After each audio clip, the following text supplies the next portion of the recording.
Hi comrades, this is N S S R high court of AP and trial courts advocate. మిత్రులారా, ఒక case తీర్పులో భాగంగా ఒక ఇస్లాం రిలీజియన్కి చెందినటువంటి ఒక వ్యక్తి వారి యొక్క భార్య వారిపై మెయింటెనెన్స్ కేసు ఫైల్ చేయడం జరిగింది. అంటే సెక్షన్ 125 సిఆర్పిసి ఓల్డ్ కోడ్ ప్రకారం మెయింటెనెన్స్ కేసు ఫైల్ చేయడం జరిగింది. ఆ కేసులో భాగంగా వారు ఎవరైతే భర్త హస్బెండ్ ఉంటారో వారు ఏం చెప్తారంటే, we have personal loss, I don't have any liability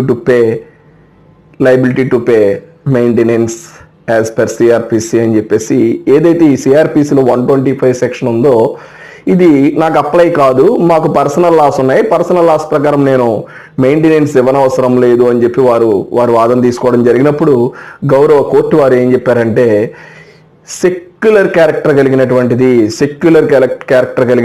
125 CrPC అనేది. సో దీన్ని పర్సనల్ లాస్ అనేవి ఈ యొక్క సెక్షన్కి అప్లికబుల్ కావు కాబట్టి మీరు మెయింటెనెన్స్ కట్టవలసిందే, మీరు మీ వైఫ్కి మెయింటెనెన్స్ పే చేయాల్సిందే, అంటే మనోవర్తి పే చేయాల్సిందే, భరణం పే చేయాల్సిందే అని చెప్పి వారు తీర్పులో భాగంగా చెప్పడం జరిగింది. అంటే ఇక్కడ మనం అర్థం చేసుకోవాల్సింది కంక్లూజన్ ఏంటంటే, even Muslim and that means Islam రిలీజన్కి చెందిన వారు కూడా మాకు పర్సనల్ లాస్ ఉన్నాయి కాబట్టి నేను నా భార్యను నేను విడిచిపెట్టినట్లయితే, విల్ఫుల్గా ఇంటెన్షనల్గా డిజర్ట్ చేసినట్లయితే కనుక వారికి నేను అయినప్పటికీ కూడా నేను మనోవర్తి కట్టనవసరం లేదు అని కనుక వారు చెప్పినట్లయితే కనుక అది తప్పు, మీరు ఖచ్చితంగా మీరు కూడా మెయింటెనెన్స్ చెల్లించాల్సి ఉంటుంది అని చెప్పేసి, అంటే పర్మనెంట్ యాలిమోనీ తీసుకోకుండా ఉంటే through court of law permanent alimony తీసుకోకుండా ఉంటే వారు మంత్లీ మెయింటెనెన్స్ అనేది వారు కట్టాల్సి ఉంటుంది. వారు మనోవర్తి కోరుతూ వారి యొక్క భార్య వారి మీద కేసు వేసుకున్నప్పుడు ఈవెన్ ఇస్లాం రిలీజియన్ కూడా 125 సిఆర్పిసి అనేది అప్లికబుల్ అవుతుందని చెప్పేసి గౌరవ